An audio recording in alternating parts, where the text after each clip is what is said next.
ಸರಿ, ಪಾಕಿಸ್ತಾನದ ವಿಚಾರಕ್ಕೂ ಕೂಡ ಎಲ್ಲೋ ಒಂದ್ ಕಡೆ ದೊಡ್ಡ ಮಟ್ಟದ ರಾಜಕೀಯ ಹತ್ಯೆ ಜಗ್ಗಾಟ ನಡೀತಾ ಇದೆ. ಯಾಕಂದ್ರೆ ಇವರು ಮೊನ್ನೆ ಹತ್ಯೆ ಬಗ್ಗೆ ಖರ್ಗೆ ಅವರು ಹೇಳ್ತಾ ಇದ್ದಾರೆ, ಅದಕ್ಕೆಲ್ಲ ನೀವು ದಾಖಲೆ ಕೊಡೋದು ನಮಗೆ. ಈ ಕಾಂಗ್ರೆಸ್ಸವರು ಅಧಿಕಾರದಾಗಿದ್ದಾಗ ಪಾಕಿಸ್ತಾನ ವಿರುದ್ಧ ಏನೂ ಮಾಡಲಿಲ್ಲ. ಬಹುಶಃ ಅವರೇನಾದರೂ ಸರಿಯಾದಂಥ ಕ್ರಮ ಕೈಗೊಂಡಿದ್ರೆ, ಈಗ ಸಿಂಧೂ ನದಿ ಒಪ್ಪಂದ ಮಾಡ್ಕೊಂಡಿದ್ದು ಯಾರು? ಜವಾಹರ್ಲಾಲ್ ನೆಹರು ಇದ್ದಾಗ. ಅದು 80% ನೀರು ವಾಟರ್ ಶೇರ್ ಅವ್ರಿಗೆ ಕೊಡ್ತಾರೆ, 20% ನಾವು ಇಟ್ಕೊತೀವಿ. ಅಂದರೆ ಇದು ಯಾವ ರೀತಿಯಾದಂಥ ಒಂದು ಒಪ್ಪಂದ ಅನ್ನೋದನ್ನು ನೀವು ಅರ್ಥ ಮಾಡ್ಕೊಳ್ಳಿ. ಆ ಹಿನ್ನೆಲೆಯಲ್ಲಿ ಪ್ರತಿ ಹಂತದಲ್ಲಿ ಹಿಮಾಲಯನ್ ಬ್ಲಂಡರ್ ಅಂತಲ್ಲ, ಪ್ರತಿ ಹಂತದಲ್ಲಿ ಜವಾಹರ್ಲಾಲ್ ನೆಹರು ಇದ್ದಾಗ ಪಾಕಿಸ್ತಾನಕ್ಕೆ ಒತ್ತು ಕೊಡುವಂಥ ಕೆಲಸ ಅದರಿಂದ ಆಗಿದೆ. ಅದರಿಂದನೇ ಈ ರೀತಿಯ ತೊಂದರೆಗಳನ್ನು ಈಗ ನೋಡಿ. ಜಮ್ಮು ಕಾಶ್ಮೀರ ಮೋದಿಯವರು ಬರುವವರೆಗೂ ಆರ್ಟಿಕಲ್ 370 ಅಲ್ಲಿ ತೆಗೆದು ಹಾಕಲಿಲ್ಲ. ಆರ್ಟಿಕಲ್ 370 ಜಮ್ಮು ಕಾಶ್ಮೀರ ತೆಗೆದು ಹಾಕಿದ್ರಿಂದ ಯಾವ ರೀತಿ ಉಪಯುಕ್ತ ಆತಂದ್ರೆ ಟೂರಿಸಂ ಬೆಳೀತು. ಬೇರೆ ಬೇರೆ ಹೊರಗಿನ ವ್ಯಕ್ತಿಗಳು ಹೋಗಿ ಇನ್ವೆಸ್ಟ್ಮೆಂಟ್ ಮಾಡೋಕ್ಕೆ ಚಾಲು ಮಾಡಿದ್ರು. ಹೋಟೆಲ್ ಉದ್ಯಮಿ ಬೆಳೆಯೋಕ್ಕೆ ಚಾಲು ಆಯ್ತು. ಅಲ್ಲಿದ್ದಂಥ ಕಾಶ್ಮೀರಿಗಳಿಗೆ ಉದ್ಯೋಗ ಅವಕಾಶ ಸಿಕ್ತು. ಇದು ಇಲ್ಲಿವರೆಗೆ ಯಾಕೆ ಇರಲಿಲ್ಲ? ನೆಹರು ಅವ್ರ ಕಾಲದಲ್ಲಿ, ಇಂದಿರಾ ಗಾಂಧಿ ಅವ್ರ ಕಾಲದಲ್ಲಿ, ರಾಜೀವ್ ಗಾಂಧಿ ಕಾಲದಲ್ಲಿ ಇವೆಲ್ಲ ಯಾಕೆ ಆಗಲಿಲ್ಲ ಅಂತ ಜಮ್ಮು ಕಾಶ್ಮೀರ ಶಾಂತಿ ಆಗಿರಲಿಲ್ಲ. ಇವತ್ತು ಶಾಂತ ಆಗಿದೆ. ಆದರೆ ಒಂದು ಅನ್ಟುವರ್ಡ್ ಇನ್ಸಿಡೆಂಟ್ ಆಗಿದೆ. ಅದ್ರ ಬಗ್ಗೆ ತಕ್ಕದಂಥ ಉತ್ತರ ಕೊಡ್ತೀನಿ ಅಂತೇಳಿ ಮೋದಿಜಿಯವರು ಈಗಾಗಲೇ ಹೇಳಿದ್ದಾರೆ. ಇವತ್ತಿನ ನಾಳೆ ಇದು ಆಗ್ತದೆ. ಆದರೆ ಪ್ರತಿಯೊಂದು ಹಂತದಲ್ಲಿ ಸಹಿತ ಪ್ರತಿಯೊಂದು ಸ್ಟೆಪ್ಸಿಗೂ ಕ್ರಿಟಿಸೈಸ್ ಮಾಡುವಂಥದ್ದು ಕಾಂಗ್ರೆಸ್ ಪಾರ್ಟಿಯ ಒಂದು ಪಾಲಿಸಿ ಆಗಿದೆ.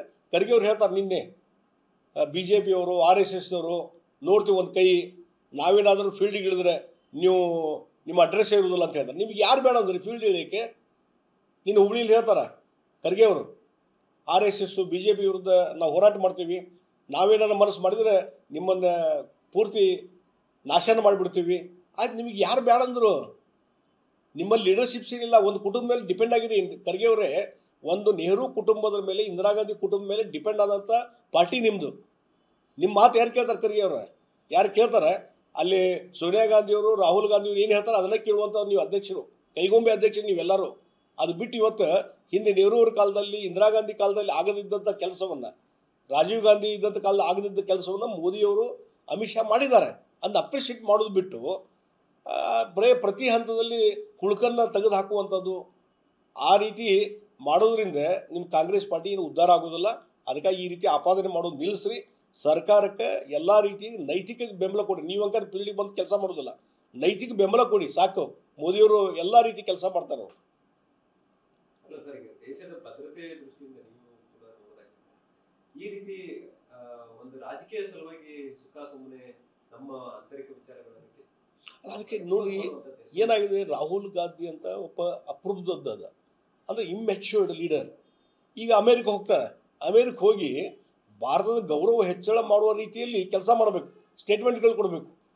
ಇಲ್ಲಿ ಇಲೆಕ್ಷನ್ ಕಮಿಷನ್ ಸರಿಯಾಗಿ ಕೆಲಸ ಮಾಡಿಲ್ರಿ, ಮಹಾರಾಷ್ಟ್ರ ಎಲೆಕ್ಷನ್ ಸರಿಯಾಗಲಿಲ್ಲ ಅಂಥೇಳಿ ನೀವು ಅಮೇರಿಕ ಹೋಗಿ ಸ್ಟೇಟ್ಮೆಂಟ್ ಕೊಟ್ಟರೆ ಅದಕ್ಕೇನಾದರೂ ಹಿಂದೆ ಮುಂದೆ ಐತೇನೆ? ಇಲ್ಲ. ಯಾರು ನಂಬ್ತಾರೆ ನೀವು ಸ್ಟೇಟ್ಮೆಂಟು? ಈ ರೀತಿ ಇಮ್ಮ್ಯಾಚ್ಯೂರಿಟಿ ಏನಲ್ಲ ರಾಹುಲ್ ಗಾಂಧಿಯವರು ಅಂಥ ಕಾಂಗ್ರೆಸ್ ಪಾರ್ಟಿ ಅದು. ಹೀಗಾಗಿ ಪ್ರತಿ ಹಂತದಲ್ಲಿ ಹಿಂದೆ ದಾಳಿ ಇದು ಹಿಂದೆ ಎಲ್ಲ ಸರ್ಜಿಕಲ್ ಸ್ಟ್ರೈಕ್ ಮಾಡಿದಾಗ ಅದಕ್ಕೂ ಪ್ರೂಫ್ ಕೊಡ್ರಿ ಅಂತಂದ್ರು ರಾಹುಲ್ ಗಾಂಧಿ.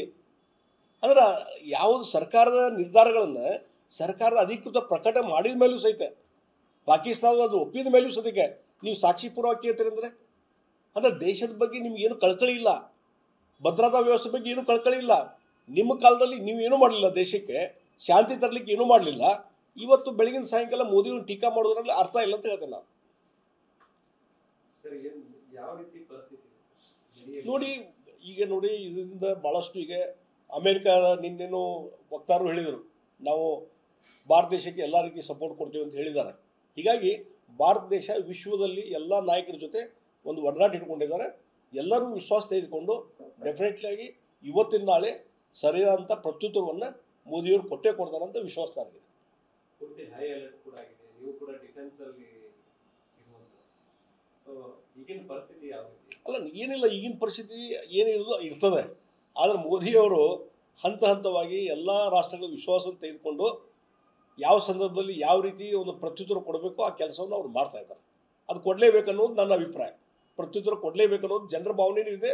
ನಾನು ಇವತ್ತು ಅದಕ್ಕೆ ಪ್ರತ್ಯುತ್ತರ ಕೊಡಬೇಕಂತೇಳಿ ಮೋದಿಜಿಯವರಲ್ಲಿ ನಾನು ವಿನಂತಿ ಮಾಡ್ತೀನಿ.